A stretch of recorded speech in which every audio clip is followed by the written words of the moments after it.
talking about what really matters, tell us the story of you going to your annual direct sales convention. I thought that was kind of brilliant. And this goes into the theme of really being rooted in knowing what matters to you. And it's going to be different for me, for you, for everyone. It's so important. So I was at this annual convention that I had been going to every year since I was 18. So it was kind of like a family reunion in a way. And I remember this feeling so distinctly. My husband and I had worked in our business. We had grown it. It had been a beautiful year.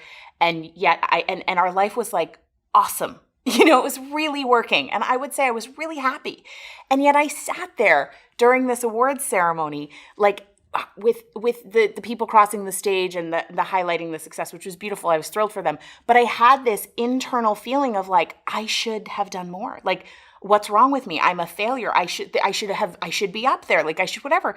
And every single year I would walk away from that conference feeling like I kind of sucked and like I should have done more. And then I got really clear on like, wait a second, if I were to take the 30,000 foot view and look at my life and look at my business, I'm freaking proud of what I'm doing. And it just turns out that like for the people who were doing that and focused on it, that was what mattered to them this year. But if I'm really clear, being a top earner in my direct selling company is it's not close to the top of the list of things that matter to me. And I actually am doing a beautiful job lining up my time with the things that matter to me. And for 3 days of the year, I'm letting myself feel like I suck. Yes. And actually like a hangover of a couple months. And so I stopped doing that. And it has felt so much better ever since. I think that's so important.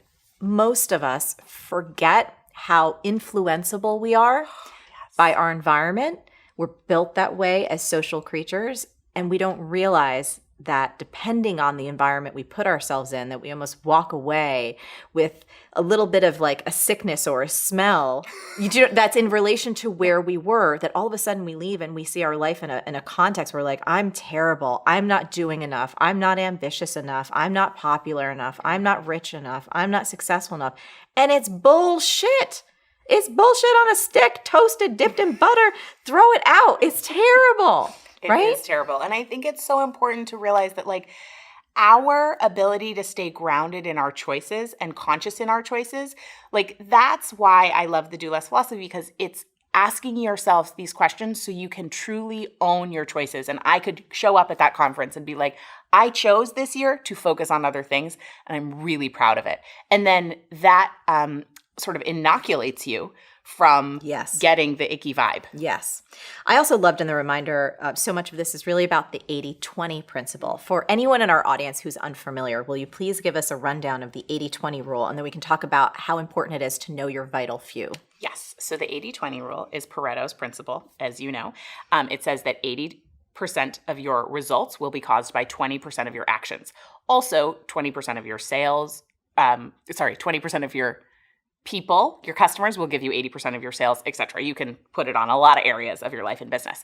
And so what's really critical, and this is why I think that we made the same revenue, even though we cut our time in half when I was pregnant and that first year of parenthood, because I got instantly clear on the 20%, and those limited hours that I had, I just did the 20% and really largely let the rest go, and it didn't impact our results that much, really at all. I mean, so that was shocking. You had to have a wake-up call, like, what the hell was I doing with the rest of my time? It was a song and dance. I mean, it was just, which I love singing and dancing, but it was like, it wasn't the joyful kind. It was like a lot of this with, looking busy, but not actually moving forward. And there is so much of that because we are rewarded in our society for being busy. I got a message from somebody and they were like, you're rocking it. You're just like always out there hustling, always out there grinding. And I was like, no, she ain't. This is not a compliment. Yeah, but I was just about to say, they don't really know you because... No, that's true. Right.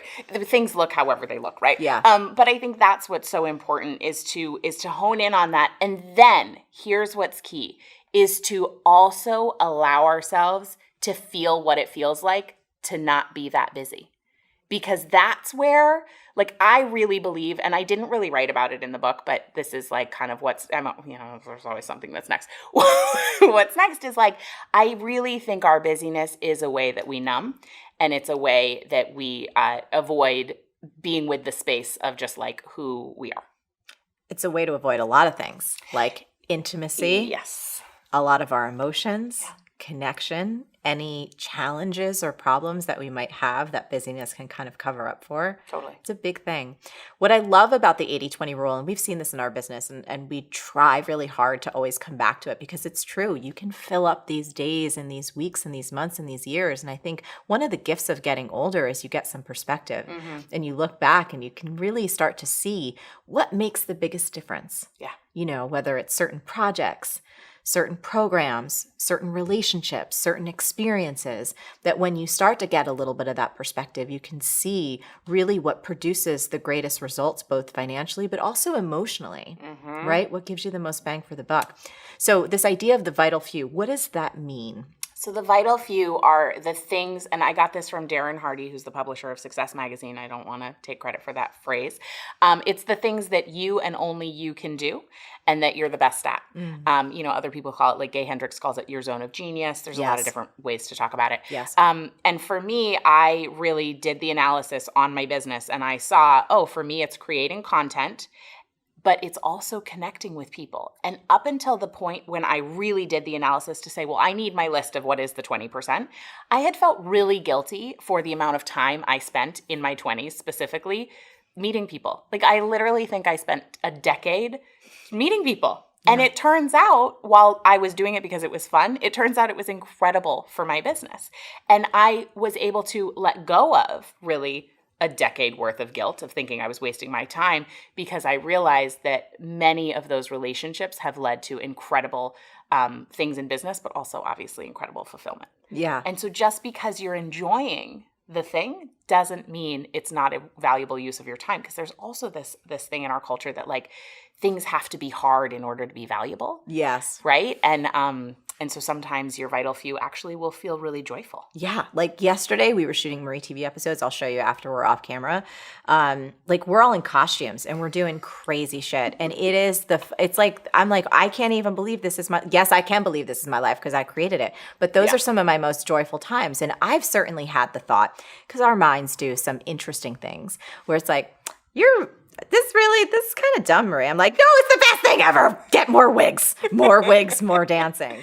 But my point is this, it's like that is part of my vital few as well. I realized when reading your book that you and I share that in terms of if I'm creating content, and that's a big bucket, or I'm connecting with you, I'm connecting with people and developing relationships, anything outside of that, I don't need to do at this point. Someone else could probably do it and do it way better. And I'm going to be more joyful. I'm going to be more loving. I'm going to be able to contribute better if I stay in my little zone of genius. Yeah, and your ideas will be better. Right? Yes. When we do that, our work becomes richer. So if you're listening and you're struggling with like, well, what is my thing? You know, like I'm not, you know, I don't feel like I found my thing. What I found is the less I did, like the less busy I was, the more powerful my work became. And I felt less like I was pretending, like playing business, and I felt more like, oh, this is real. Yeah. I have a question for you, and I know this is a big one. Okay. And it's impossible that we'll be able to get into all the nitty-gritty, but you do talk about this in your work, specifically in this book. What can we do to clear our calendars of activities that are boring, stressful, or just not the best use of our time? Yes, that is a big question. big How, one. how do we get rid of the stuff we don't want to do? I'll give you two practical suggestions. The first, and I know you know this, being very careful when you say yes to things. Yes. And it is so hard to say no. And I find with people that the further something is in the future, the more we are saying yes, because it feels like we're assigning it to a completely different person. Yes. It will never be February.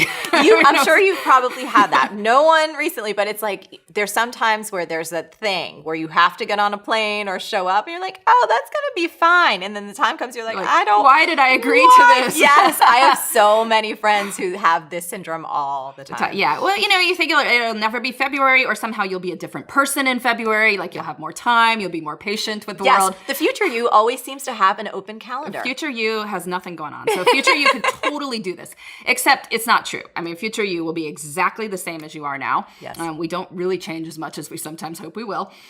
So, you know, the better question always to ask yourself when you are asked to do something in the future is, would you do it tomorrow?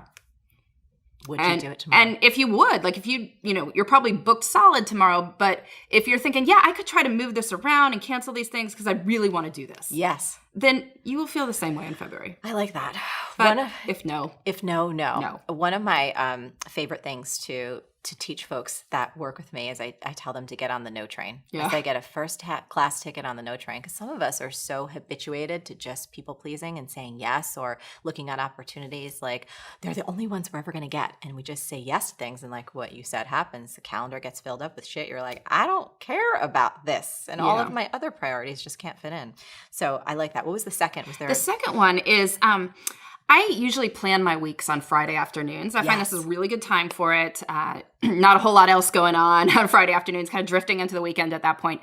But I'm willing to think about what future me should be doing the next week and figure out my priorities for the week. But while you're doing that, take a look at what is already on your calendar for the next week and start triaging it. Like, you can figure out at that point, well, is there anything that just really doesn't actually need to happen?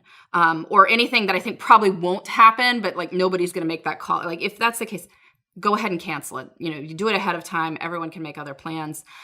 Maybe you see on your calendar that somebody's asked for 60 minutes for a meeting, and it's like something you think could happen in a 5-minute phone call. Like Friday afternoon, make that phone call, right? Get it done, and then that hour is opened up in the next week. Or maybe it's delegating something that someone on your team could go handle this matter. Or there's 3 of you on the same team going to the same meeting. Like, please just send one of you, and you could free up hours and minutes by doing this. I love this. I especially love just taking the time, especially on Friday, because most people are. You're kind of taxed from the week.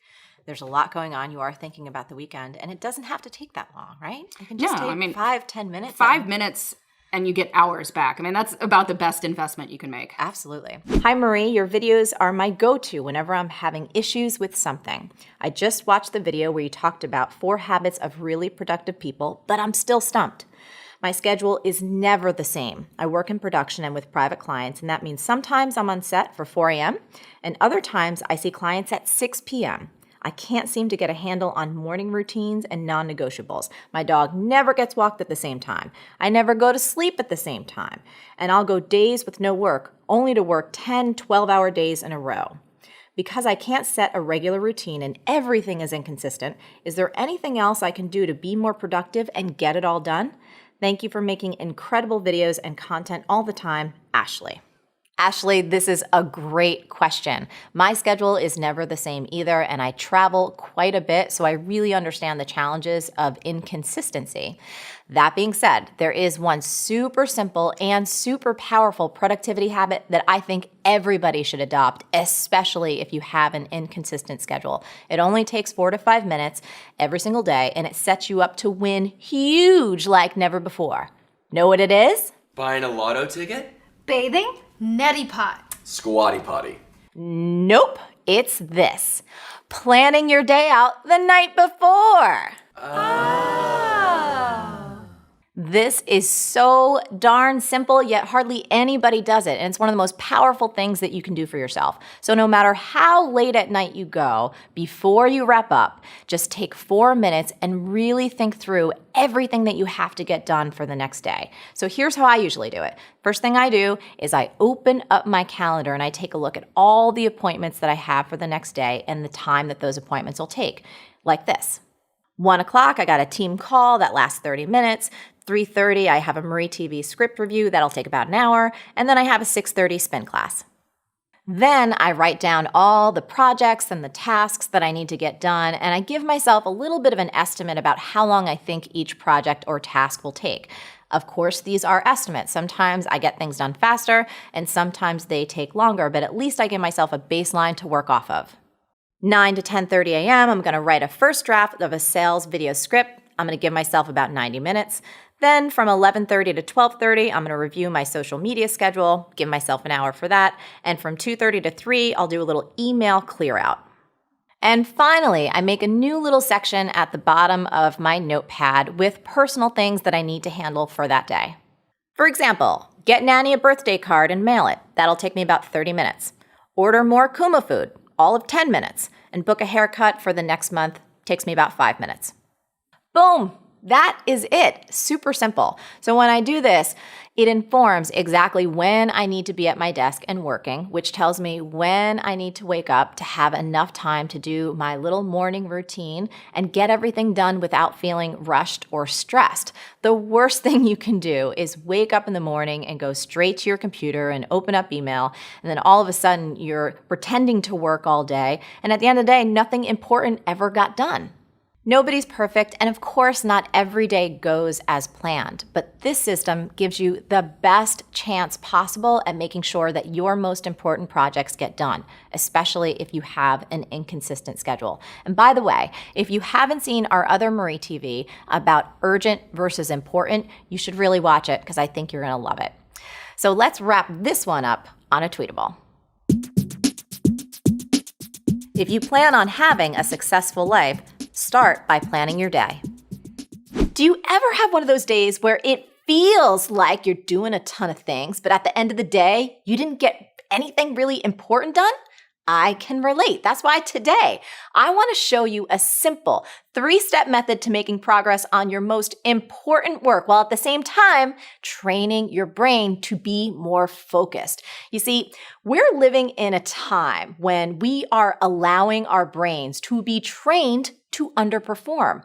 We've become addicted to checking our phones, right? To social media and all kinds of stuff. And in doing so, we are reducing our ability to stay focused and do the deep, important work that we're meant to do in this world.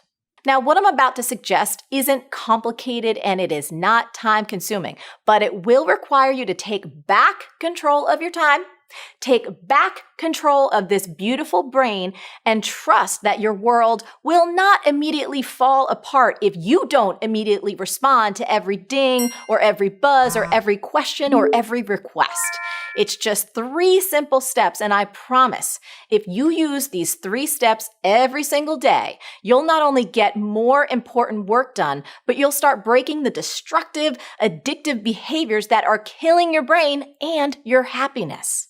Step number 1 is do creative work first. Now, a big mistake that's really easy to make in today's world is to try and do all the little things and knock them out first. And then you have this fantasy that you're going to have all this time for the big, important creative work later in the afternoon. But have you ever noticed that this rarely friggin' works? Am I right? Amen, sister. I mean, ain't that the truth? Wait, did she bug my phone?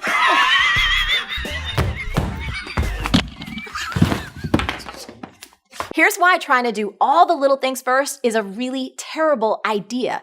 Because when you wake up, you have this full tank of cognitive fuel. But what many of us forget is that we only have a finite amount of this super powerful cognitive fuel each and every day. And every single time that you make a decision or you resist temptation or exert any kind of self-control, you start to drain your cognitive fuel tank. I want you to think about it kind of like this. Ugh, should I answer this email or keep it as unread? Oh God, where should I make a reservation for dinner tonight? Damn it, gotta reschedule that doctor's appointment. Oh yeah, you know what? I really need a haircut too.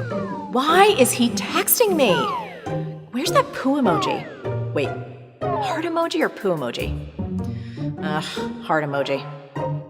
So you decide, do you want to use that limited cognitive fuel on something really important and amazing, or do you want to blow your daily wad on a bunch of dumb crap that doesn't really matter?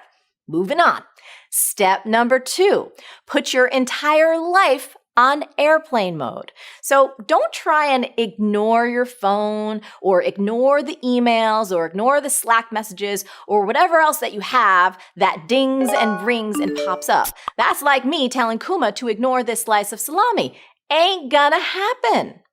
Who can ignore the salami? Who can ignore the salami? So rather than resist temptation, just eliminate it. And that means you have to put your entire life on airplane mode. Now, obviously, turn off all the notifications. So close all the tabs, close all the windows, turn off the apps, and especially for your phone, I suggest just turning the damn thing off. However, You also got to shut off some people too. And that means that you might have to tell your kids and your spouse and your coworkers that for the next 2 hours or 1 hour or 3 hours that you don't exist. Kind of like this. See? Nobody here. And then finally, our favorite step is step number 3, write a onesie. So wherever you're working, what I want you to do is remove everything from your site. So make it super clean and super clear. So no books, no notebooks, no to-do list. Then here's what I want you to do. I want you to take out just a blank piece of paper, something like this, and then just get a big old magic marker and write the one task that you need to work on right now on this piece of paper. And we call this making a onesie. I mean, talking about something like this. Oh, Jams, that's amazing, but that's not the kind of onesie that I'm trying to teach these guys about right here. What about something like that? Oh, Greg, that's fierce. That's a fierce onesie, but that's not the kind of onesie. This onesie is just something a little bit different. How about this? Ooh, well, maybe I can make an exception. This is a very special kind of onesie. Now, when you are making your onesie, you have to remember to verborize it. Now, if you don't remember that episode, it is below this one, but here's the short version.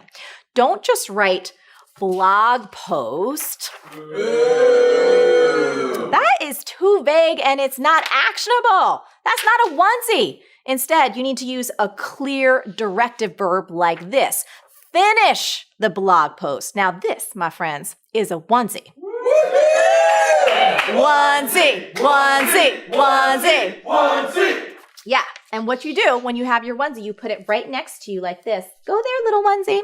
And then for the next 30 minutes or the next 2 hours or whatever, you stay totally focused on completing that one task. And anytime you start acting like a digital crackhead, looking around for something to click or double tap, the only thing you're going to see is this big, beautiful one-task wonder. The one in this world, especially with technology, which I think can be such an asset and then sometimes it can be a hindrance. I hear so many people struggling with what to focus on. They have so many choices, from what foods to buy, from what to do with their businesses and their careers, and what to watch and what to read. And I know for you, you really have to choose your focus. There's so many things that you could put your camera on, and even within the frame of what you want to shoot, there's so many different angles. So I'm curious if you can speak to how choosing where to focus both in your work and your life has evolved through what you do. Well, I think it's a wonderful metaphor if you look at it from a cinematographer's point of view. You have to choose the right lens, the right f-stop, in order to tell a good story. Yeah. And it means you can focus on the object that's important. And a lot of times you want that background to go out of focus because it's a distraction. It's really true in life, right? We have to choose what's most important because there is a lot of distraction. So, rather than just, shooting wide open and making it be out of focus, we need to choose really what our life journey is about and our path. And it's a beautiful metaphor to kind of see the parallel between the two. I think when you find what inspires you and what your passion is, then you can find that path. And once you find your path, you'll never lose your way. Speaking of finding what's important, I know something that we share in common is a deep love and a practice for gratitude and being grateful for our lives. And there is a quote in the beginning of one of your talks from Neil Donald Walsh, and it really speaks to what I feel like the hardest gratitude is: the struggle ends when gratitude begins. Tell us about gratitude, because I know it's so important for your work, and it's helped me in watching your films want to slow down as I'm walking down the street here in New York and everything I'm doing. Even today, I was thinking about this interview and coming here, and I particularly chose not to listen to a podcast or to do anything and to take in the beautiful scenery, even the concrete and the people around me. Right. Well, when you're grateful and you have a lot of good things going on in your head, as you described, walking here to work for this interview, there's not a lot of room for negativity. Yeah. I mean, that's just a really simple idea. And there's always something you can be grateful for. You have your health, the fact you were walking, the fact you've got like 5 fingers, the fact that you've got food on the table. I mean, those are the values I think you can always go to. and avoid that feeling of problem solving, my to-do list, the negative energy of things that need to be fixed. I think naturally the brain goes in that direction because of its survival mode Absolutely. of always thinking like, I need to survive, I need this, I need that. But I think what we need to do is nurture the good things. When something good happens, we tend to kind of let it go in our head and out in about a moment, as opposed to nurturing it, savoring it, kind of sponging in it, right? And again, by filling your bucket with gratitude, there isn't room for the negative energy to come in. And once you change your worldview, then, things start to flow. Instead of like forcing that job opportunity to occur, if you kind of like just let back and be patient about it, the universe will probably allow, the opportunities to come into your life that you really want to have happen. For me, gratitude is like a spiritual power tool that can instantly shift it all. Like when things are just going down the tank, Right. if you can take that pause and recognize what is going right, it's the most powerful thing I've ever used in my life. And I was excited to talk to you about it today. When you go into a negative spiral, you just get, it's like a vortex, you get deeper and deeper. Yes. It's the one thing for me that can just pull me out of it. Just be grateful for the fact you're breathing. Grateful you have children. Grateful for your health. I mean, it can just pull you out of it. And you just sort of have to stop that spiral. And it's pretty easy to get sucked into it. Yeah, absolutely. Asking for help. I still have trouble with this. I'm coming up on my own book. And so, that'll be, Everything is Figured Out will be coming out. And I realize I'm like, oh, this is like such a great growth opportunity for me because I'm so not used to asking people for anything. And now I need to ask for help.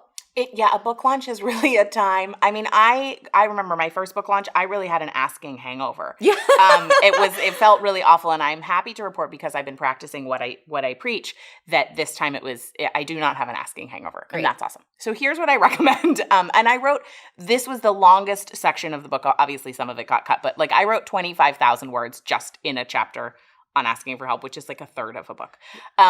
Because here's the thing, like we have been raised to believe that if the more we can do by ourselves, the more valuable we are as human beings.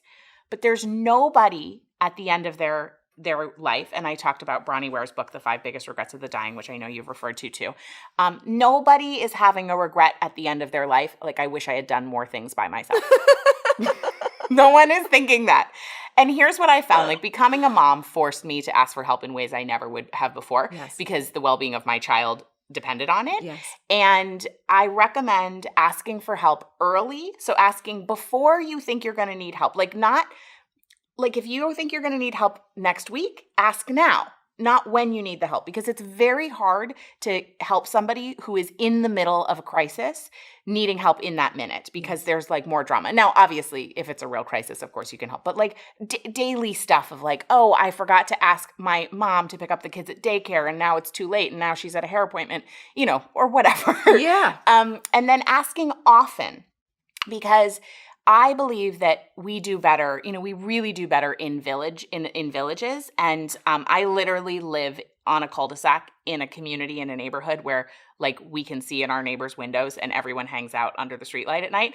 And You chose that, though. I chose that. You used to be here in New York City. I did. Yeah. And that was a different kind of village. Yeah. But it's taught me, like, when my husband was really sick this past fall, for a while, it really took us down. Like, my neighbors would come over and do my dishes and like serve me and my girls dinner. I mean, it was just like incredible, because we are better when we're interconnected. So sometimes you need the help and sometimes I need the help. And the more we're willing to ask, the more then we can be available the next time when somebody else needs it. So it's not about always receiving the help. It's also about replenishing ourselves, because there is this give and take, and you will need and I will need and you will need and I will need. Yeah. And then the last thing is to ask for help kindly, because when we ask early before we need it, then we're not in crisis. When we ask often, we've strengthened the muscle and we get good at it. And then it allows us to ask kindly. And it is so much easier. I think about in my marriage, when I'm cranky and I'm way past needing help, I am not easy to help and no one wants to help me because I'm awful. But if I ask early and often, then it's really easy to ask kindly where I can be like, hey, babe, next week I've got this thing. Can you get the girls at daycare? And whatever, what have you. And so, yeah, sure, no problem, because you are being lovely right now. Yeah. No, it's really true. It's a muscle that I think so many of us need to strengthen. Like every day. Yeah. With little things. It could be, asking somebody to open the door for you. It doesn't have to be like, oh, can you overhaul my whole business or something? Yeah, no, and I really loved what you shared too, because it's also about you start that cycle and people will then ask you for help and you can contribute to them. Yeah, and it feels really good. It does feel really good, that feeling of connection. Really, really does. We both know the stats about this, and most people feel it intuitively. They feel it in their hearts about, loneliness is on the rise. People feel so socially isolated. And this is a simple but unexpected way to combat some of that. Yeah. To reach out. I sometimes feel guilty, depending on what's happening in my life. And I, if I'm here in New York or whatever, I'm like, oh, I don't know if I can, is there anyone around? Like if Josh is away and I'm working on something, I'm like, I don't know if there's anyone I could ask, Right. Right? But you know what? Here's the thing. And I think a lot of people who watch your show are probably similar in terms of high achieving. They seem like they've got it all together, right? And I mean that as a compliment of you. And so here, it's like such a delightful thing. If you were to call me up and ask me for help on something when you have in the past, I'm like, oh my God, like how lovely is that? Yeah. Because to help somebody who also really does have their stuff together is it's such a compliment. Yeah. It's really actually a gift to other people in our lives. Yeah. No, it is. It's really beautiful. Let's talk now about our last conversation. One of the things I thought was so fun, because you and I feel like we're like OGs when it comes to the internet. We've been around it for a long time. We've been working online for a long time. I know Design Sponge started in 2004, and it's just, we've seen so many evolutions, and it feels like 2 years since our last conversation. One of the things that you shared with me that I was so grateful for your transparency, because we'll have a lot of folks in our audience who are like, I just want to start a blog. And I love that. And I admire that. And I'm always excited for people to express their creativity. And if they want to start aiming it into a business, it starts to become another conversation about what is the revenue model and, how is this really going to become self-sustaining? And you were sharing that at that time in 2014, advertising revenues, you were seeing a downward trend, both for your own business and also just in terms of the entire landscape of friends and people that you know. I'm curious where you see things now, whether it is in terms of advertising or other kind of trends in digital marketing from your point of view. It's funny. Things have completely changed again just in the last 2 years, which is just so it's difficult to process, because just as you get your footing, there's a new expectation or a sort of new shift in the ad market that favors something that you had just sort of unlearned or have to relearn. So for us, I think we've seen the same trend progress, which is scary but exciting. I think in general, blog traffic to just your home-based blog, it continues to kind of slowly shift to other places. And we see our social traffic increasing very quickly, which is exciting, but that's not where we sell most of our ads. So it's a challenge. It's really scary to sort of have our audience grow in these really interesting places, and they're very different audiences. And each, our Instagram community is very different from the commenters on the site, and the same thing with Twitter and Facebook. And so you have these communities of people, and you want to engage them, but you have an ad market that keeps saying, well, unless you put an actual product in your post, we're not going to pay you. And that's the challenge we're facing right now, because as a brand, we really want to be careful about how often we kind of just put products in people's faces. Absolutely. And that I don't have an answer for that. I wish I did. I wish I knew the correct way to do that and the right amount of that to put in. So it's been kind of trial and error for us to see what feels real, which feels like too much for our readers, and what feels like just enough. So we're testing it out. And then I think, like always, I like having outside projects going, because I think if the internet's taught me anything in the last 2 years, it's that you just cannot put all your eggs in one basket. And definitely not the blog basket. It's got to be another basket. So whether it's, podcasting or books or event series, all of these things, to kind of have all these irons in the fire, whether or not they all work out, it doesn't really matter. It's kind of about constantly stretching and seeing which of these things sort of resonate. I think there is too. There's a place where we can go, right? And we see this in our own business as well. It's like I'm watching stuff start to whittle and die in certain areas, and I'm watching other things start to grow. And it really requires a sense of courage to try new things. And it's such an iterative process. And sometimes I find myself slightly frustrated when I feel like, this is the formula you need to follow. I'm like, dude, there is no friggin' formula. No. Shit changes way too fast. It's going to continue changing and evolving. And especially when it comes to digital marketing, every single platform has so many layers of complexity and there's so much detail. Like something like, well, how do you put up a Facebook ad? And I'm like, dude, Facebook ads, the level of targeting, the level of remarketing, you could have a whole department just for that. Absolutely. And so I'm curious if you have had conversations with folks who are just wanting to start their own business and have an online component, and how you have either advised them or anything that you've told them about this world is very different than when you and I started, and it was a lot simpler. Absolutely. It's funny. I used to tell people, like, find your voice, find out what makes your voice different and things like that. And at this point, I feel like that advice doesn't really apply in the same way anymore. I feel like now I'm encouraging people to find what they have fun doing. Because for me, what separates a great podcast or a great YouTube show or a great anything from the other competition is somebody who you can tell is enjoying what they're doing.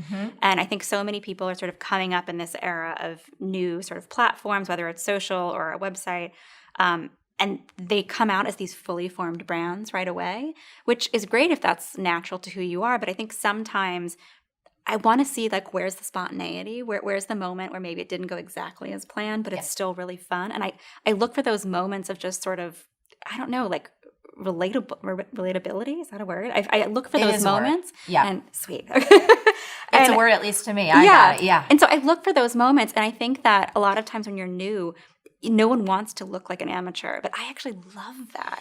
I want someone that feels fresh and different and new and isn't perfectly shiny all of a sudden. Yes. I want to watch them evolve, and I love that evolution. So I think rather than spending all of this time trying to get the perfect logo, the perfect launch to your channel or whatever it is, figure out what's fun to you and do more of that, because no matter how much you love your job, that old expression of if you love your job, you'll never work a day in your life. It's bullshit. Exactly. Totally. There will be days where you have to pay bills and taxes and do. You want to stick a fork in your eye. I have so many days. I mean, not literally, but, you know, like everyone, I want to pull all of my hair out, like one by one. It's too pretty. Yeah, no. And yes, it's real. I know. You have no, that's like one of our running jokes. It's like, something like, Marie, your extensions look so good today. I'm like, no. it's mine. I saw it coming together. It's real. It is real.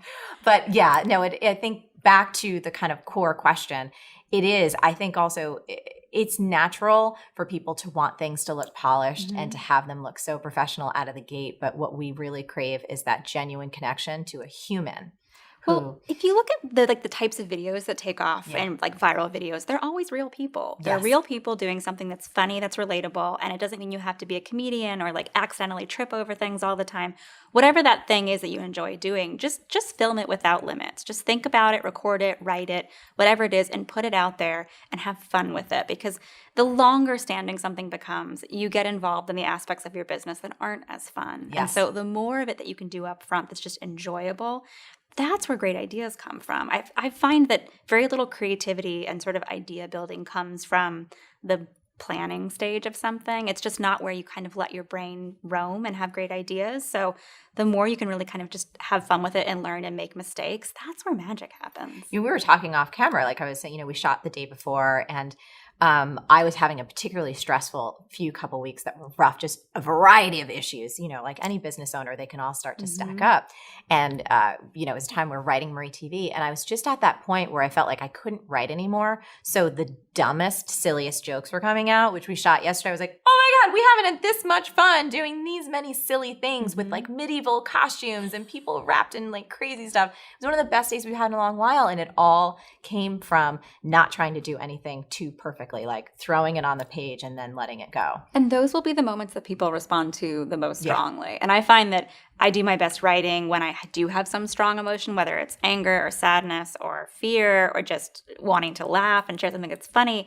Those are the moments that maybe you're not going to sell the most ads on that post, but those are the moments that will keep your readers coming back. And I think every business needs to kind of let those moments shine through, because that's when your customer, your client, or your reader really gets to know you a little bit better. Yes. And that's what we're all here for. Is we want to support people's businesses, but I want to know the people and the stories behind those businesses too. How do you deal with procrastination? So this is from someone who writes in. She writes, how do you avoid procrastination and get a sense of urgency in the good sense so that you take action now? Okay, so I actually have a two-part answer to this question. And the first thing that I want to talk about is the overarching reason why all of us fight this nasty thing called procrastination. And I learned about this first from an author who I so admire. His name is Steven Pressfield, and he wrote an amazing book called The War of Art. If you haven't gotten it, you should get it. We'll do a book review on that sometime soon. Anyway, Steven talks about this idea called the lizard brain. So this lizard brain, all it's concerned about is survival, and the lizard brain wants to keep you hidden. It wants to keep you safe. So it really stops us from doing things, from putting ourselves out there that could be scary, and it just basically makes us procrastinate. Now, the thing that you have to do is just feel that fear, feel that resistance that actually Steven Pressfield talks about that is attributed to the lizard brain, and just keep going anyway. Another favorite author of mine, his name is Seth Godin. If you haven't heard of him, definitely check him out. And he says all we need to do is ship. We need to ship our things constantly. So what does that mean? That means write your blog. That means produce your music. That means create your videos. You have to create some momentum so you can kind of push past that lizard brain and get your things going and get it out there. There's no secret recipe, unfortunately. There's no secret sauce to moving past it, besides one of my favorite things to do is called just do it. Just do it. So I'll talk to you about what I do when it comes to getting over procrastination, and that's this. Tip number one, this is what I do, and it's called social accountability. So what does that mean? It means that I like to embarrass myself past procrastination.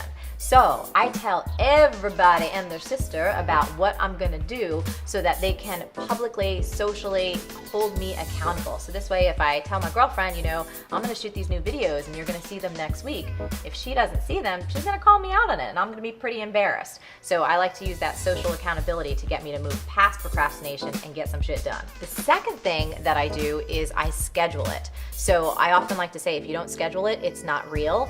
And a very wise friend of mine, and her name is Michelle Vargas, she was saying, if you don't want to schedule it, you probably don't want to do it. And I think that that's a very good kind of inside tip for yourself, because if you're not willing to put it on the calendar, you're probably not willing to do it. So that's all I got for you when it comes to procrastination. Again, it's a nasty thing that all of us deal with, but if you pay attention to your lizard brain, I guarantee if you know it's there, you can overcome it. And then if you're anything like me, you can put some public declarations out there, get the things in your calendar, and you can move past it. I have work that pays my bills, and then there's all this other work I want to do that never seems to get done. When my clients need me, I drop everything to get that work done because it's my job, but then everything else suffers. For example, I have a blog, but I'm not consistent. I want to write a novel and I want to volunteer, but at the end of the day, I never have enough energy to get to the things that I dream about. Every night when I go to bed, I always think, tomorrow will be the day that I start blank, but it never happens. Any ideas to help? Thanks, Angela. Angela, you are so not alone. Millions of people have a secret or not so secret, unlived creative life that feels just out of their grasp. Now, the good news here is that you can break this pattern and make all of your dreams come true. So there's a lot to say on this topic, but today I want to focus on one simple strategy that will crack this whole thing wide open for you. And I think my friend Steven Pressfield said it best when he said, I'm keenly aware of the principle of priority, which states, A, you must know the difference between what's urgent and what's important, and B, you must do what's important first. What's important is the work. This is the whole damn thing, Ange. This is the thing that so many people miss, and it kills them. So many things in life can feel urgent, but they're not. So a few examples: checking email, answering calls or texts, even from clients, and social media. Urgent things demand our attention now, and they can get really addictive because we all want to feel wanted. Now, many of us also like a little hit of drama and adrenaline, which email and social and text and things like that happily deliver. And finally, things that are urgent often relate to other people's goals, not our own. But important things are different. Important things are quiet. There's no alarms, there's no drama. Important things often relate to our own goals and dreams, not other people. And unfortunately, it requires us to be self-starters, and important things are often easy to blow off. Hey Marie, are we still hanging out today, or? She's busy. Sorry. Okay, I'll hit you up tomorrow, see where you're at. We'll see. We'll see about that. Yeah. We have stuff to do. The first order of business, let's check Twitter. Cool, right? Yeah. Now, Angela, I know you got clients to attend to and work that pays the bills, and sometimes, yes, that is urgent. However, you do have enough time to create your art and reach your goals as long as you work on what's important first and save what's urgent for a little bit later. Here's how to do this now. Before you get going each day, I want you to take a look at your to-do list, and you're going to mark each task with either an I or a U. I is for important and U is for urgent. And then work on all the I stuff first and save the U stuff till later. Now you got to remember, the urgent stuff is always going to get done because it has to, but this method ensures that your important tasks don't fall to the wayside.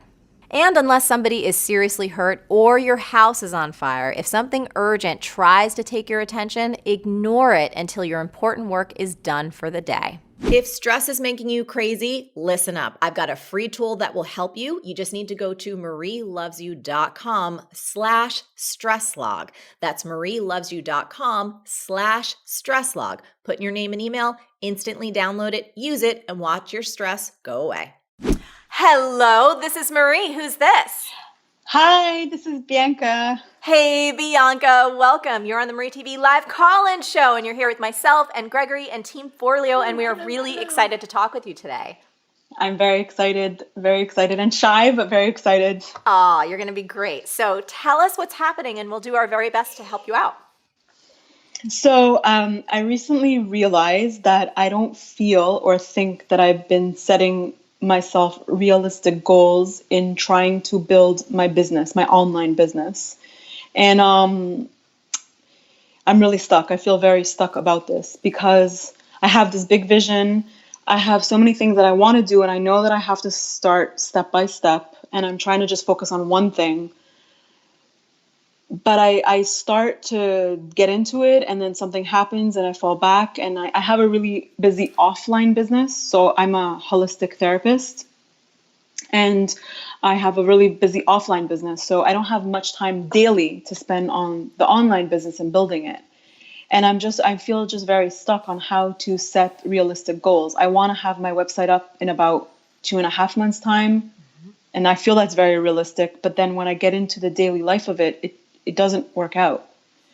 So first of all, what you're describing is really common. So thank you so much for sharing. So honestly, I'm curious. You said it twice. You said, I get into something and then something happens. Can you be more specific with us about what the something happens actually is?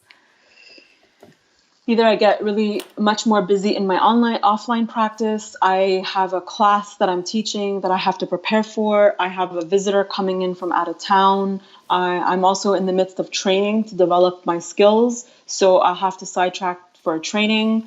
Then I get tired. There's that aspect. I feel very, very tired all the time. I'm kind of edging towards burnout, and I'm really trying to be mindful of that. Yeah. And sometimes I just want to sleep because I'm just really tired, and I have to be available for those sessions that I do offline. Like my clients are number one right now. Absolutely. Absolutely. I think you're describing a situation that many of us have found ourselves in and that many of us can relate to. So I'm going to ask a few more questions because that's how I can get a really accurate picture of the best way to support you into having a different experience so you can achieve more and feel good while you do it. So curious as to what time you're getting up in the morning and how often you are exercising or working out per week. And this is not a question designed to create negativity or judgment. It's just think about this like Just we want a Yeah. little snapshot and an assessment. Yeah. So I have zero Okay. exercise. Thank I you have for I being have a so gym in my honest. building. Yeah. Zero. Okay. I wake up, I start at 1 and I usually tend to finish at 10:30 p.m. Okay. and I go nonstop. Yes. Sometimes I start at 10 and then I go till 10 p.m., 10:30 p.m. nonstop. And I usually get up 2 hours before I have to go. So I usually get up at 11 a.m. if I'm working at 1, and if I'm working at 10 a.m., then I'm getting up at like 8:30 a.m. Okay.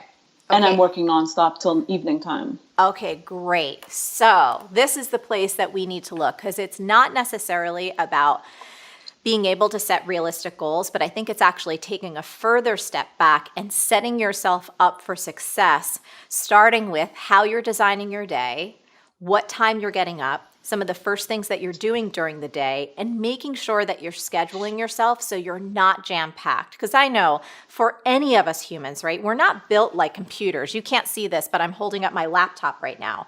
You know, computers are made to run nonstop, right? We can turn them on, we can hammer away all day with not taking a break, and pretty much they're going to keep running day after day because they're a machine. But we humans are built differently.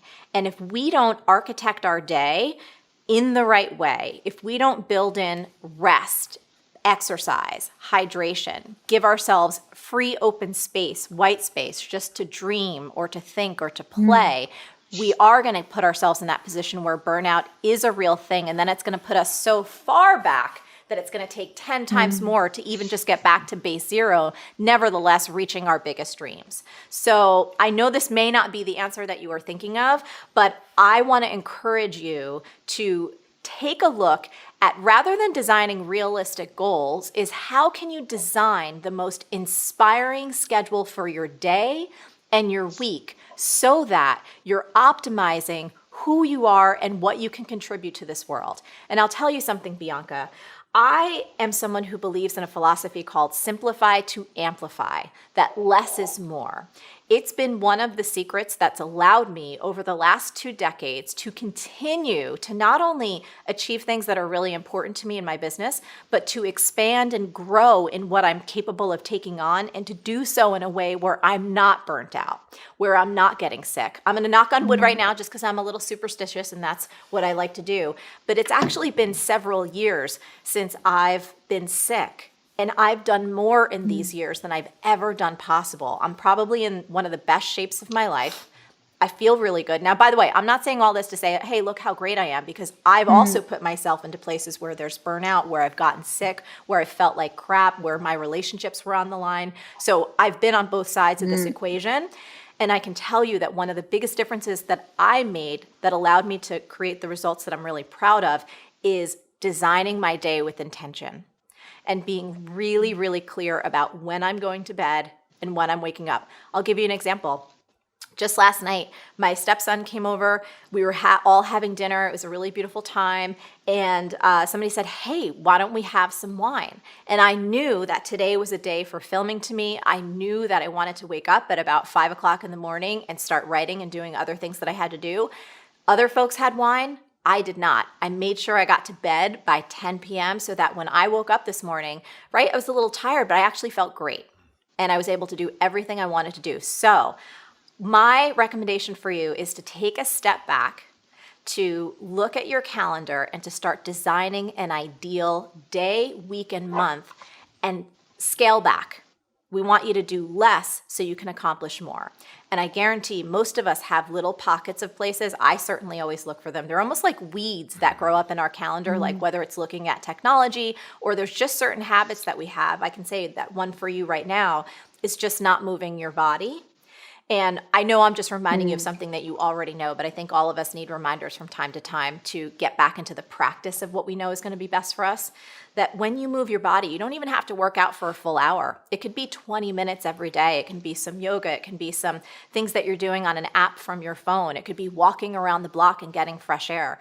but that movement energizes you. It helps your mind be able to focus more clearly and more succinctly on whatever you're doing, so you actually accomplish more in less time. I've seen this happen in my own career time and time again. I'm going to pause right now, and I want to see if Gregory wants to add anything, because he's nodding up and down. Well, yeah, because I'm in the same spot. You know what I mean? And I feel like one thing that you said, architect our day. Yes. Like, I think that's personally going to help me as well, because it'll keep me on track. And those little other nuances that pop up, I can almost sort them into my next day or the following day if I stay focused. And then I'm also thinking, like, just Bianca personally too, asking for help is such a huge thing that I don't do. And I'm like, well, it's my dream, it's my business, it's my goals, it's my day. But other people can help us achieve those as well. Yeah. And one of the greatest lessons I've learned recently, even here on Marie TV, I've personally gone through some things that I needed to ask for help in delegating some tasks so that the job got done. Yeah. That might be something to look at as well, is just saying, I might need a little help. Think about it like if you were building your dream house, right? And you had this beautiful piece of property, and you had the ability to build whatever was going to be the home of your dreams. You wouldn't do it haphazardly. You wouldn't just go in and start slapping some wood around. First, you would architect it. You would design it on paper. And once you designed it on paper, you would have much more likely of a chance to have that dream house built than if you didn't. And we could do the same things with our days, with our weeks, with our months, and cumulatively, that adds up to our lives. So I don't know if any of this is resonating for you. Let me know. But I know it's completely possible for you, Bianca, to turn this ship around. Yes, it's resonating with me for sure. I just still feel overwhelmed by it. But yeah, looking at it from the point of view of how inspiring schedule for the day. Yes. And just know that you're your most important asset in your life, meaning you're the most important asset that you're bringing to your therapy sessions and to your clients. You're the most important asset that you're bringing to your mission in this world, which is to help people heal. So to take that first part of the day and devote it to taking care of you, again, through movement and exercise. If meditation is something that you're into, or maybe you're into prayer or journaling, I know that for me, meditation has been incredible, because my brain is very, very active, and it helps me clear the slate for the day and stay really, really focused. And then also reviewing what I actually have to get done. So looking at my journal, looking at exactly what needs to happen today so that I don't get taken off track by the things that can pop in my inbox, or, if someone texts or there's a fire that has to go out, I know precisely what I need to get done in order to feel successful for the day. And by the way, that's not 25 things. That's usually like 2 or 3. And I know anything beyond that is a bonus. Yeah. So one last thing that I'll share with you. You need to stop being so hard on yourself. You're such a beautiful human being. You're working so very hard. And I can tell you this, that the path to not only getting more done, but to enjoying this beautiful adventure we have called life is to be kind to you. That really is the secret that allows everything else to unfold. It's going to permeate your relationship with your clients. It's going to inspire you to do higher level work. And you're going to have this feeling of being burnt out and constantly chasing your dreams. That's just going to start to melt away. There's no race, my love. I know we live in a culture that kind of pushes us to hustle 24/7 and to never take a break. But you know this in your heart. It's not a sustainable model. And the only one that can make the changes that are necessary to have you have this experience of life is you. Yeah. Thank you. You're so welcome. Thank you so welcome. much. I'm very honored to be on the Call-In Show. Oh. So honored to speak to you. Well, please do us a favor. Will you keep us posted? I'd love you to take some time today and just start to map out what would it look like for you to have a day where you feel energized, where you took care of you first. What time would you wake up in the morning? What time would you go to sleep? What are the kind of activities that you would put into that day? And where can you start to scale back? Where can you find those pockets of time to leave some open space? Where can you say no to something that you might be cramming in because you know what? Having a full night's rest or taking 20 minutes to meditate is actually going to help you achieve more with less stress. So take some time today to do that, and then most importantly, you're going to have to implement. But I'd love you to keep us posted and let us know how it goes. I can promise you, just a week's worth of working out in the morning, even for 20 minutes, can change your whole mindset, your whole energy level, and how you approach each and every day. How do you stay consistent? I always try to set some time aside for actions that'll help me get further in my career. I'll be doing great for 2 weeks, and by the third, I fall off the wagon, go on a hiatus, and have to start all over again, which is much harder to do each time.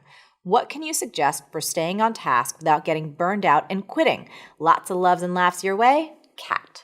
Kat, this is such an important question. Most of us struggle with being more consistent in some part of our lives, and it's really worth working on because the rewards of being consistent are huge. So that being said, here are 5 secrets to help you be more consistently consistent. Number 1 is keep your eye on your why. In order to really stay connected to what you're doing over the long haul, you have to have a clear, compelling vision for what you're trying to achieve and know why you want to do it. So for example, it's a lot easier to keep saving consistently if you're saving for something important to you, like your first house or a once-in-a-lifetime trip. You know, when I think about Marie TV, this is a big commitment, and we're in our 5th season, and it's not easy to keep doing this week after week. But I am committed because I'm clear on my why.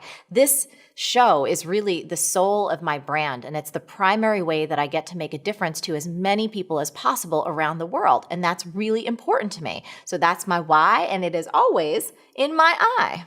Number 2 is pick your battle. Now notice, I didn't say battles, I said battle. So I want you to pick one thing and just stick with that. The reason why is that we human beings have limited capacity when it comes to willpower and discipline. In fact, studies show that doctors recommend you do not try to do something like quit smoking and quit sugar at the same time, or you're going to fail at both. And I tend to agree. So pick one thing, and once you really make that a habit and you win that battle, then you can add on something else. Number 3 is schedule it. The late Stephen Covey said this, and it is a major, major secret to consistency. Don't prioritize your schedule, schedule your priorities. So this subtle distinction is so important.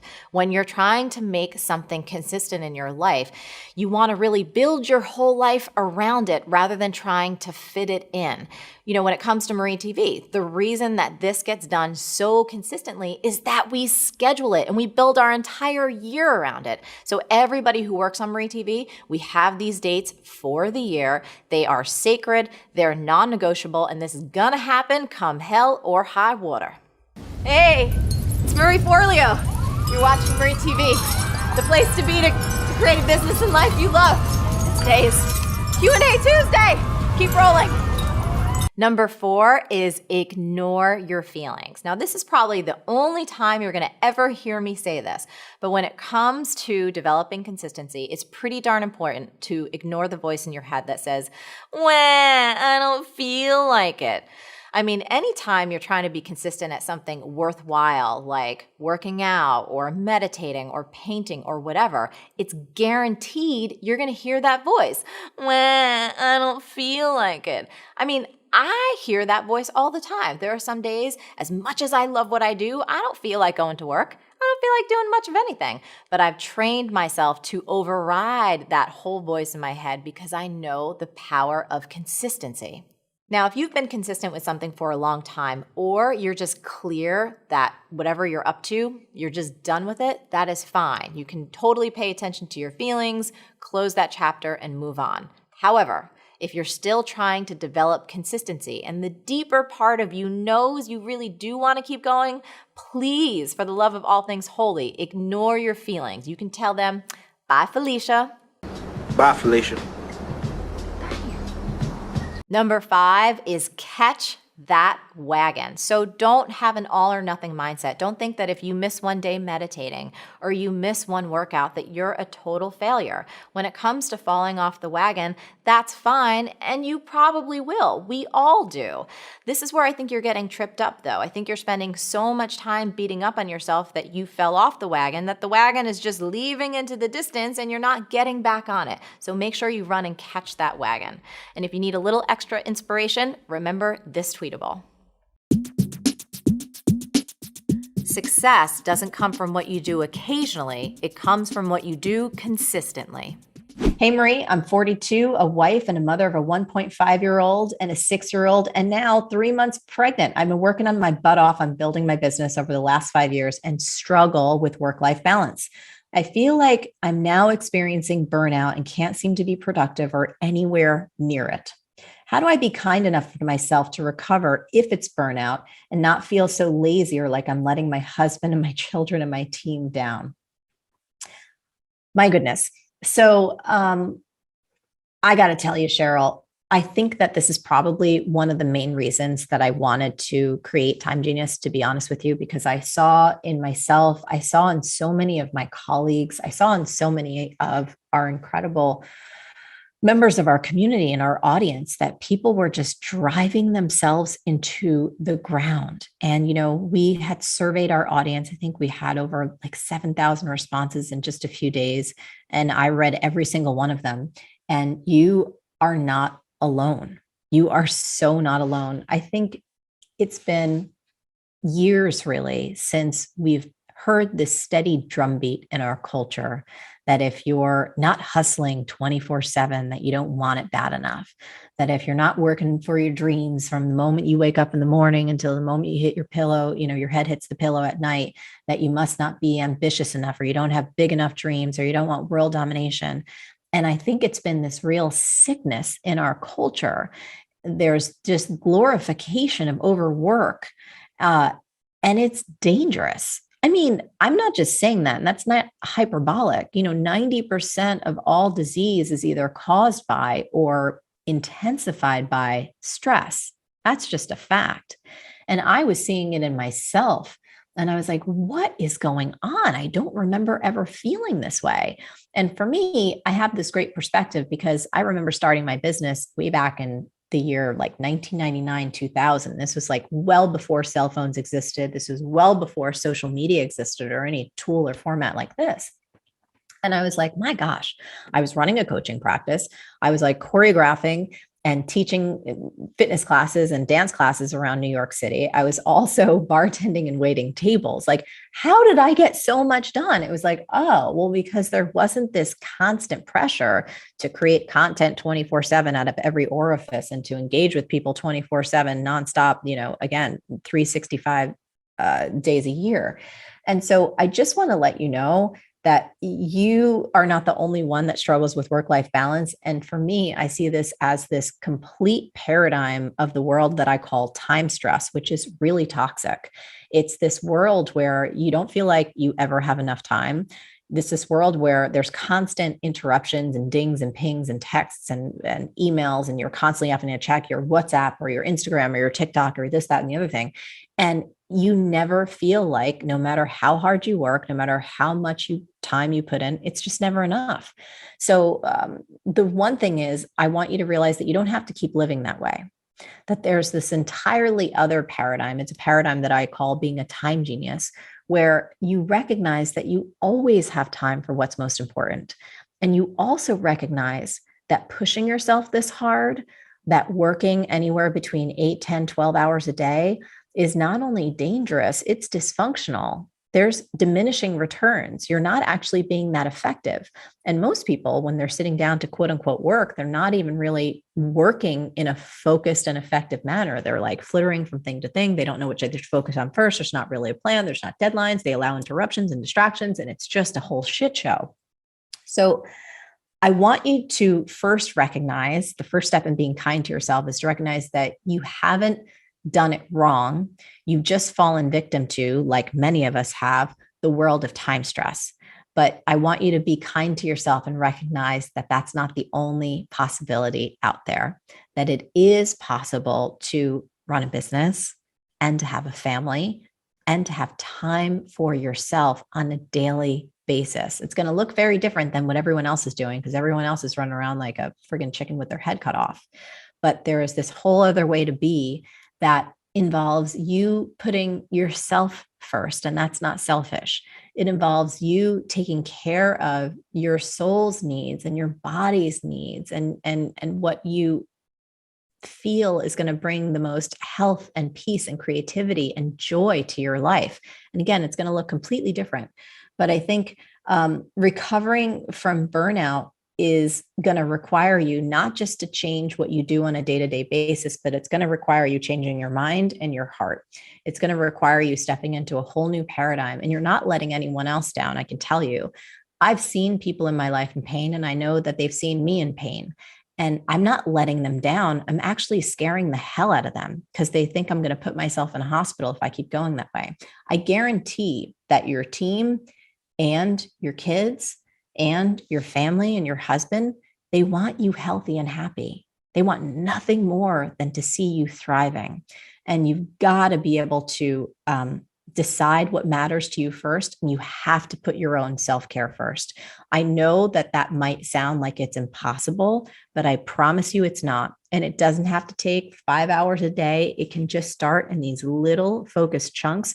You would be shocked at how just 20 minutes, 30 minutes, first thing in your day, focusing on you and taking care of your own needs is going to have this spillover effect on every other area of your life.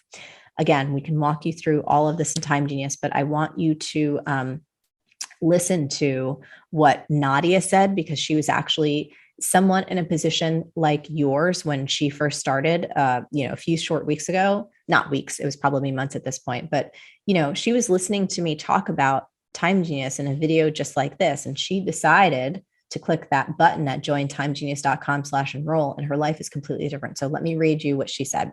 She said, before Time Genius, I was stuck in a place of time stress and had no idea how to get out.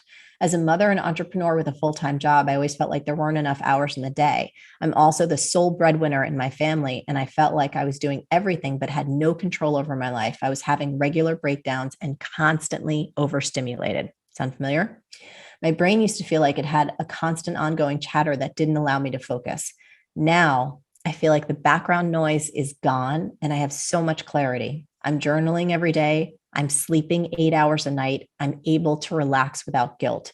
I thought this program would help me devote more time to my business and projects. I never anticipated it would allow me to spend more meaningful time with my daughter and husband. I feel like a new person. This program has changed my life in so many ways. Thank you for showing me how to add hours to my days, my weeks, my months, and my years, and my life. Thank you, Nadia. So I say that and I share these because, again, you might look at me and say, oh, well, she's got this, that, or the other thing, or she doesn't understand, blah, blah, blah. It's like, this is not about me. We've got 600 pages of everyday folks from all different walks of life, from all different stages of life, who have figured out that the world of time stress is toxic, it's destructive, it's unsustainable. You cannot keep living that way. And there's this whole other way to be, and it involves you taking charge of changing you from the inside out. And I will tell you this, it happens fast. Like, I've been working for over 2 decades, coaching and working with people. And I often will tell them, like, hey, this is going to take time. Building a business takes time. There's other things to build up a particular skill set. This takes time. All of that is still very true. With this particular experience, if you give me 2 hours a day for 5 days in a row, I guarantee you're coming out the other side a completely different person. And if you keep up the skills and the habits and the practices that I show you in these 5 days, you're looking at a completely different life.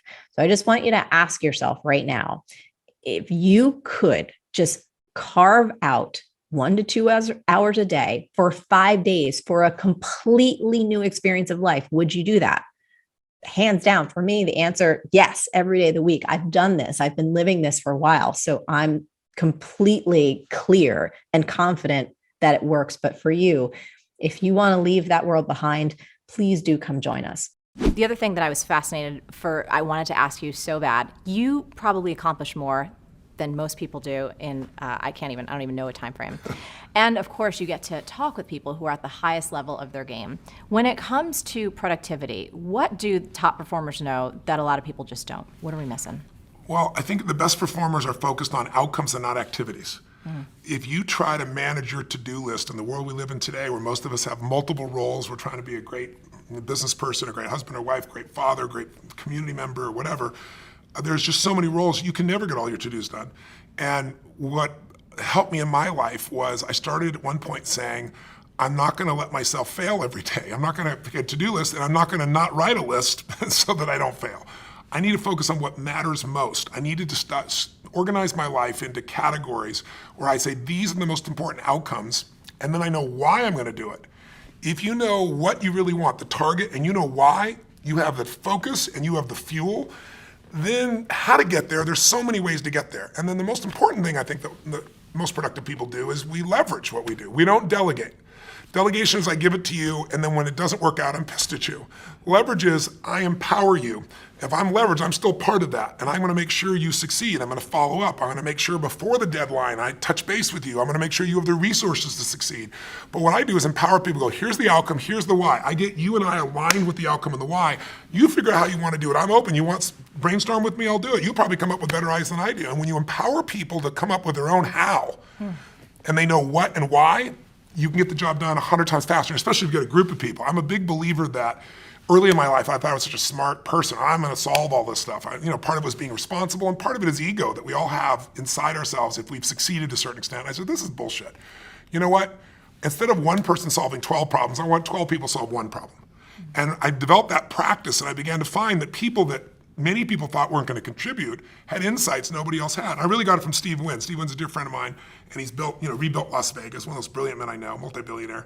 And Steve really learns the most from the bellmen, from the people that would never make it into the C-suite. He learns what customers are feeling, what they're experiencing, how to have an impact, what needs to be changed, because these people are on the front lines. So I'm a big believer that you need leverage. And if you're just starting out in business, I know a lot of people that will probably watching your shows are watching you because you're a successful businesswoman who's built your own entrepreneurship. You've done so many great things.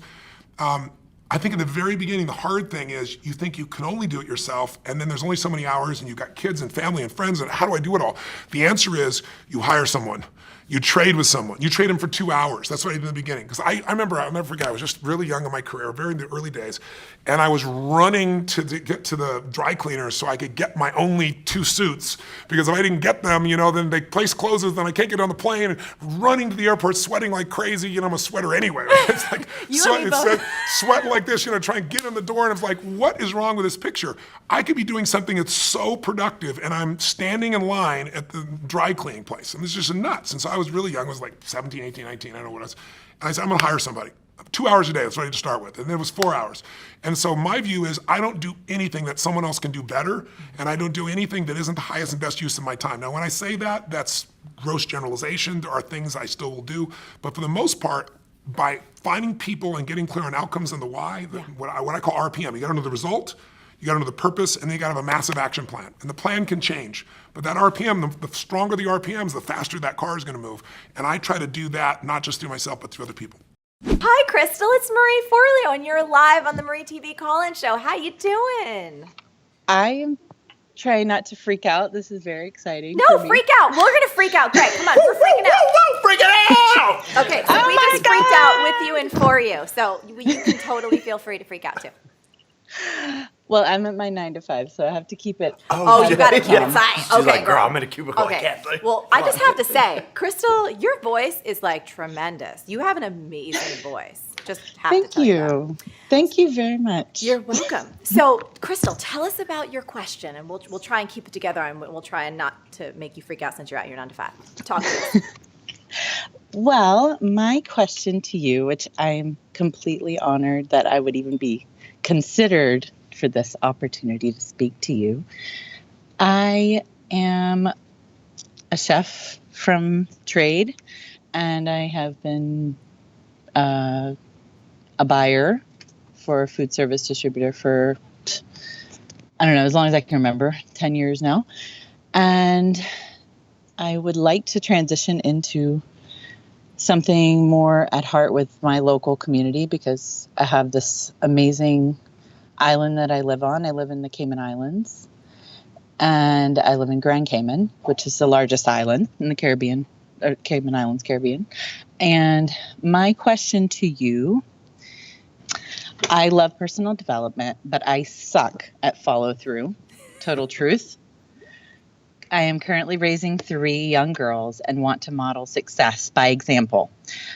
Having trouble putting my great dreams of owning my own business as a restaurant and local agriculture consultant into an action plan.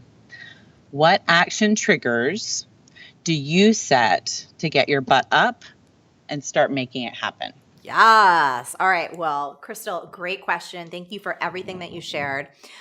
Just as a point of clarification, do you want to start a restaurant, like a local restaurant, and also become an agricultural consultant? Or are those two things, you consider them one? I want to consult restaurants. You want to consult restaurants. Okay. Great. Right. Okay, good. So here's the big message that I have for you, and this is for everyone. Well, first of all, we're going to put links below this episode, and I know you're a fan of the show, but sometimes, we've talked about a lot of things over the years, and we have many episodes about follow through, and we're going to put those links because I want you to have those mofos on repeat. So that's as a little aside. We're going to make sure that you get that. But the big message I want to say to you, my friend, is simplify to amplify. One of the challenges that people have when it comes to follow through is they're always trying to take on too many things. They're trying to do all the things at once, and then they don't do anything but the bare minimum to just get through life. So for you, I'm curious, Crystal, if there was just one thing that you felt like you could do each and every day to start bringing this dream of becoming a consultant to restaurants to life, what would it be? I think make the right relationship connections. Yes. I'm going to stop you right there. I'm going to stop you right there because that's exactly where I was going to go with you too. Relationships, especially when it comes to this business, are everything. Question: do you have like a hit list of people that you would want to develop relationships with locally? I'm building it. Great. How many people do you have on it right now? I would say probably about 5. I want it to make it more like 100, I think. Mm-hmm. So what you could do, Crystal, is you don't have to wait until you have that list of 100 people. Literally, either today or tomorrow morning, you could just start making phone calls and developing those relationships. Like whoever those 5 people are, call them, email them, send them a DM on Instagram, send them a soak smiggle, go to their house, knock on their door, whatever you need to do, and say, hey, I'm going to take you out for some tea, or I'd love to have some coffee, or whatever you have to do to start getting into those conversations, do it.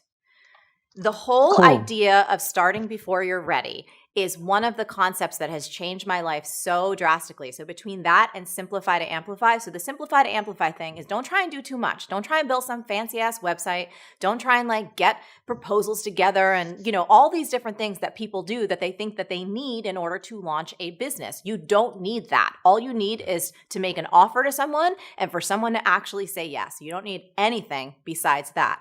And the way that you're going to get to that place is, as you rightly said, through relationships. So don't wait until you have 100 names.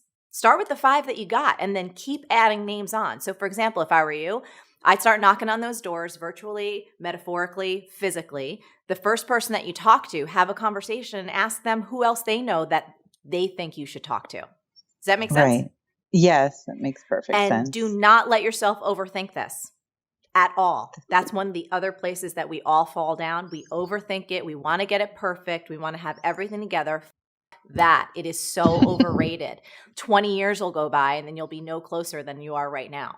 So right. Pick up that phone. The action trigger is literally like, I have to make these 5 phone calls today. And that's the big thing for you to do for the day. And the next day, next 5 phone calls. Next day, next 5 phone calls. Don't have this huge long ass plan. You don't need a big strategy. Your ass just needs to get in action. I love it. Cool? Yeah, I am on it. Yes. I'm so okay. on it. Will you promise me, Crystal, to keep us updated? You'll write to the team and let us know how it's going. And if you need a little I cannot wait to. gentle but loving kick in the butt, we can give it to you. Definitely. Definitely. Greg, do you have anything to say to Crystal? I'm here with Greg, who, you know, if you've Hi, seen the show, Greg. yeah. Hey, love. No, I can so relate to this because I'm very, very similar. And I think it's just the overwhelming task of having so many tasks, or your what to do list is so large that you sit in a space of, oh my gosh, what do I do? So to simplify, to amplify, like ding, da, ding, ding, ding. That 5 little person list, even in my life, I'm like, yes, I can handle 5. I can do 5. Yeah. Yes. And then those relationships, like sitting down, talking with people, like, who else do you know? I would be so afraid to ask that question, but it's like, okay, that could help build my list. Okay, that's easy. Yeah. So, Crystal, you have got everything. this. It's right. You got everything that you need right now. So we will follow up with those follow-up how to follow through episodes. But honestly, girl, don't worry about action triggers. It's like you get up, you do it, you don't think about it, you do it again. And before you know it, your business is going to be off and running. I'm so excited. Let's talk productivity, since we were kind of going right around there, and your ability to devote time to things that matter. So there are times for me, like, for example, we were talking off camera before we sat on set about how, like, earlier this particular year for me was crushing. Like, I just got buried. There was B School. We launched a new website. I was doing this Oprah Talk. And I remember— I heard the Oprah Talk was great. Thank you. I'll send you a link. But like, my email was out of control. I felt horrible because I care about people. And it was just like this long, I'm like, oh God, somebody help me. And I'm curious to hear from you over the years, even if it's current or before, how you manage, because you're such a thoughtful person. You create so much. And as our world continues to get more connected and there's more kind of avenues in, I know you're not on Twitter and you keep comments off, so that's one thing. But even email, how do you manage to not get buried by it? And even broader in all your projects, making sure that you have the time for your creative thinking, but also for Helene and for the kids. All right, so there's boxes within boxes within boxes here. Yeah. So let me try to decode it a little bit. The first thing I'll say is that productivity is an economic measure of how much you output for the amount of time and resources you put in. Some people have figured out how to be naturally more productive than others per minute. And the way you do that is by having an instinct to ship, not an instinct to polish, to be perfect, to justify you're not shipping. That most people hesitate to ship, not because it's not ready, but because they're afraid. So I did a post about a year ago called Buzzer Management. Okay, And we'll put a link to it below. That's how you win at Jeopardy. The people who win at Jeopardy aren't better than the people who lose at Jeopardy, except in one thing. They press the buzzer before anybody else. And the only way to press the buzzer before everyone else is to press the buzzer before you're sure you know the answer. So as your brain is thinking, maybe I can get it, now you press the buzzer, and in that last moment, you're going to come up with something, right? So you agreed to do your Oprah Talk. Was it done the day you agreed to do it? Oh, hell no. So, but you pressed the buzzer. I did. Right? Yes. You pressed the buzzer, which is going to require, so do I have a blog post coming out tomorrow? I do. Yeah. I actually pressed the buzzer 10 years ago. So I know that's going to happen. Yes. So I'm apparently super productive because I'm good at buzzer management. I'm good at saying, I have this much time and there will be a thing when I'm done. Most people hesitate to do that because they're afraid. So that's the first thing I'll say.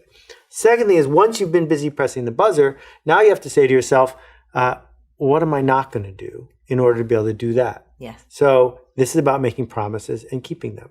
So I am not going to say to somebody, please go ahead, engage with me in this level, and I will get back to you, because maybe I can't. I don't go to meetings. I don't watch television. So right there, I save 7 hours that most people waste every single day.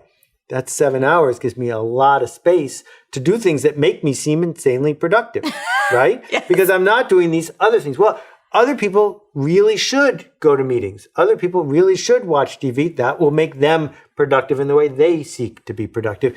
I'm just saying you pick. Yeah. So Twitter was easy for me because I said to myself, if I'm going to do Twitter, I should commit to it. There's a dip. And if I commit, I should figure out how to be really good at it. If I'm going to be really good at it, I'm going to have to give up something else. So what do I want to be less good at than I'm good at now so I could be good at Twitter? And I looked at what I thought would be the upsides of that. And I said, I don't want to give up anything I'm good at to be good at Twitter. Done. And I never have reconsidered it since because I don't need to. And there are other areas where I have said, you know what? I'm going to give up this part of my thing to do that thing instead.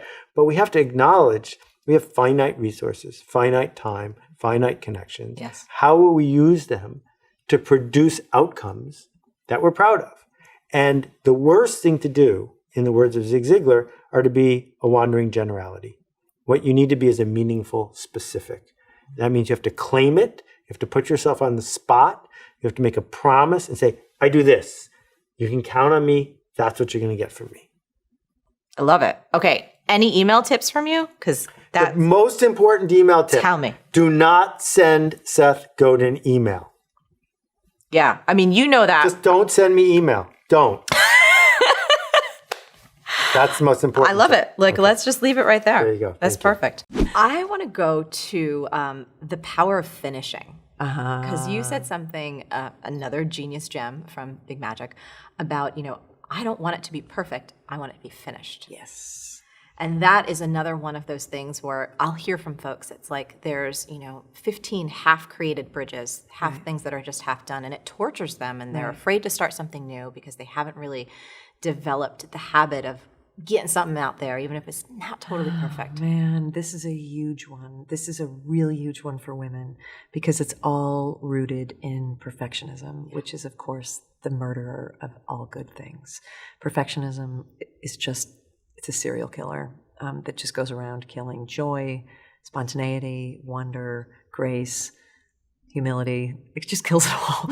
And perfectionism, I think, is a particularly dangerous kind of fear. I always call perfectionism fear in high-heeled shoes because it's fancy. It's like a really fancy haute couture version of fear because perfectionism can advertise itself as a virtue, and it can trick you into letting it think that it makes you special. Yes. Because You have people such high standards. Yeah, I have such high standards. I'm like, I just can't rest till something. I'm a perfectionist. It's what people say in job interviews as their fault. Yeah. Like, well, I guess I just care too much. And you're like, and you're like, wow, you're telling me.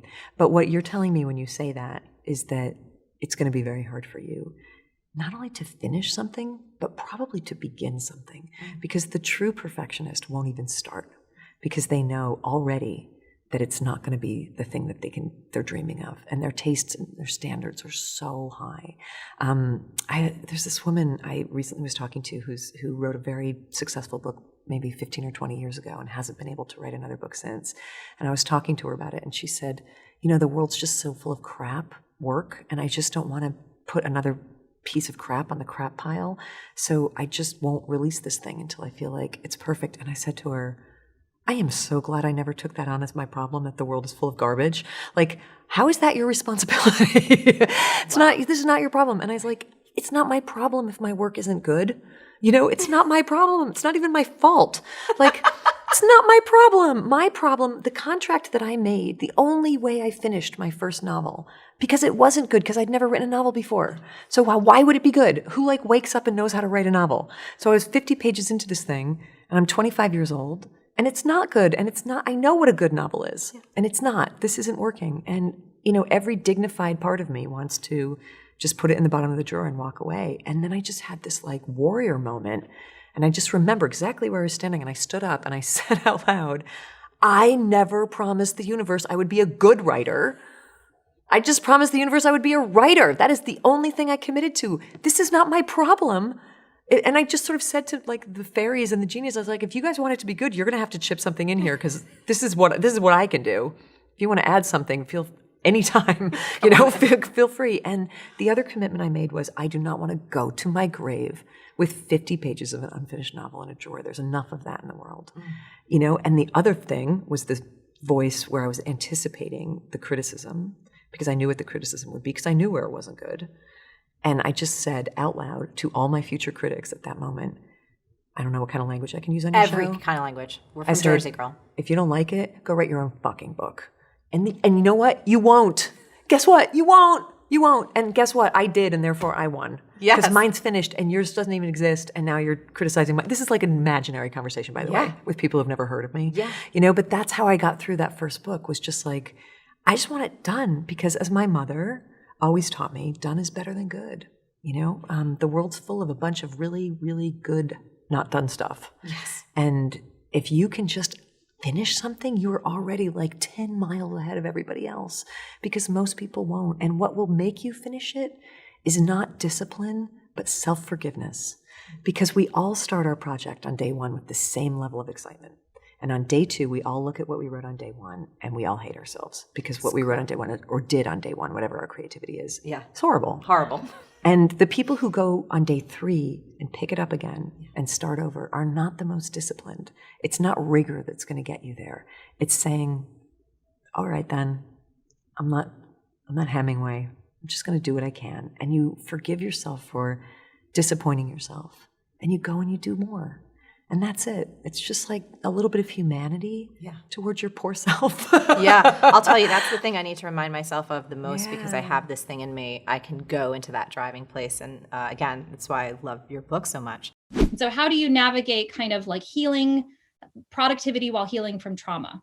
Yeah, great question. Thank you. Thank you so much. So first of all, it's 100% possible. And I'll tell you things that you probably know instinctually, but I find it sometimes helpful for people to echo things that my soul might be telling me, just because it's affirmation and confirmation of being on the right path. So if I were you, my love, I would take a look at all of the things that are kind of on your commitment table in terms of your professional life, things around your podcast, and really have a good, heartfelt, open heart, open mind, think about them and see if there's anything that you can reduce. It may not be forever, but it may just need to come off the list for now. So one of the things we talk about very deeply in Time Genius, which I hope you're going to join us for, is the notion that in times in our lives, we're what I call in the trenches. In the trenches means that we're in a period where there is a request from our life to put intense focus on either our physical healing, our mental healing, our emotional healing, another human being in our life that really needs our love and attention. There might be something that happened in the external world, a natural event, right, that kind of takes your plans and shifts a little bit and say, hey, we need some more attention right now. And when we're in the trenches, I find, and this has been true in my own life, it's really important for me not to be normal Marie, the superhuman version of wanting to do all the things at a level, 100, and also be in the trenches. Those two things, not possible, not wise. So it's about going, hey, I'm in the trenches right now. My life is calling me. My life is asking me. My soul is asking me. The universe is asking me to direct my attention here. I'm not going to be so arrogant to push against with my ego's idea of all the things I should accomplish. I'm going to stay focused on keeping this thing as healthy and whole and connected as possible, which often means I may need more sleep. I may need more support in terms of whether there's a particular therapist, there's a particular work that I'm exploring, that I'm getting into. It could be something around a healing modality. It could be, for me right now, it's a lot of meditation, which I'm finding to be almost like a clearing of the cache. Mentally and emotionally. It may be around taking a little bit more time to just be and make sure that I have white space in my calendar for naps, crying, being with my friends, feeling, and not producing anything. So I really want to encourage you, Stacey, to honor what you're feeling and to know that your body has so much wisdom, everything that it needs to heal and to get back to a place of homeostasis, to get back to a place of wholeness. But it does require time, attention, and presence. And that also requires you to kind of pull back a little bit on some of the production. Doesn't mean everything, and for some of us, there may be times where we're like, boop, for me, when I had my hysterectomy, I needed to push the pause button for like 6 to 8 weeks. I was like, nope, guys, I'm out, because that's what required, right? So that's what I would say to you, is really to have a good open-hearted look at that list. Use your intuition to say, what can come off? What, for this little period of time, do I want to press pause on? What do I need to make some phone calls about? Like, hey, my word and my integrity is so important to me. And right now I've got to make some space for my daughter, my healing. I'm going to get back to you and touch base back with you in 3 months or 6 months. And you can create that space for yourself. And I think one of the blessings of this time, Stacey, is that virtually everyone around the world right now has so much more compassion and empathy for each other because we can see how much people are going through. And we've seen so many instances, whether it's COVID related or something else, right, of people, wow, in the trenches. And I think having those really heartfelt, clear, transparent communications, not from a place of poor me, but like, hey, I've just recognized this. I need to kind of make some adjustments here. I really respect you and respect your time. And here's how I want to move ahead. Most folks are going to understand that. And you're going to create that freedom and that space that you need to heal. Because I'm sure, as you know, from the work you've been doing, trauma can exist in the body and it requires care and attention for healing. And it just doesn't happen necessarily on a particular schedule. We need to create the space for it. And so I think you doing that will not only continue to provide the space that you need for yourself as a soul, but it will enrich the work that you're doing in the world when it is time to dip back into those aspects of it. Yes. Thank you so much. That gives me a million ideas. And I think being a type A perfectionist and someone who just loves producing, I love getting grades in school because I could get good grades. And so that just gives me a lot of ideas or a lot of affirmation that it's okay to disappoint the person that I think I need to be in order to be who I actually need to be. And I will tell you, this is just my intuition talking. You don't have to say it's for you, or it may or may not resonate. Mm-hmm. The person oftentimes who we think we need to be, that person was actually created in a moment of trauma at a very long time ago. Wow. Oh, that's a lot to think about. Yes. Yeah. And so that idealized version of someone who produces at all cost and shows up at this level at all like that can often come from a place that was not perfectly whole to begin with. That's a lot to contemplate. Yes. Yes.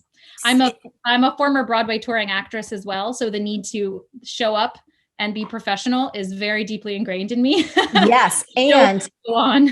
I also want to say to you, Stacey, though, what I'm suggesting is a more expanded version of that is actually loving towards you and the other person and not punishing towards you. Yes. Yes. Showing up as a professional includes communicating when a situation has shifted. Yes. Right.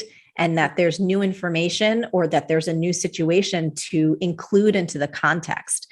And sometimes one of the most professional things you can do is be able to say, hey, something shifted. I really respect you. Here's where I'm going to need to make some adjustments. How can we take care of you as well? And so oftentimes, I've often seen this for myself. We can also in our minds make up that someone's going to be upset with us or super disappointed. And it winds up turning out to be either a relief for them or they're like, oh, this is great. No problem. There's a lot of flexibility. We can go this way or that way. Sounds awesome. Do what you need to do. We're here. I've seen that in my own life happen more times than not. That's so true. Yeah. Cause it's not like nobody ever says yes to being on my podcast and then quits and for a good reason. And I'm not like, oh, how dare you, Correct. That's like, right. You got other things going on. That's okay. Yes. Yeah, that's so true. Thank Give you. yourself that same grace. Absolutely. And just know you're not to readjust the priorities a little bit for a bit of time to take care of something is a demonstration of wisdom, not of weakness. Yes. Yes. That is so true. Have you ever had one of those days where things just keep going wrong? You need to click on this next video because I'm going to teach you the one thing that I do and what I use to eliminate the stress and the aggravation when those kind of days happen. Click on it, watch it now. He said, you know what, Marie? You should keep a stress log. And I said, go on.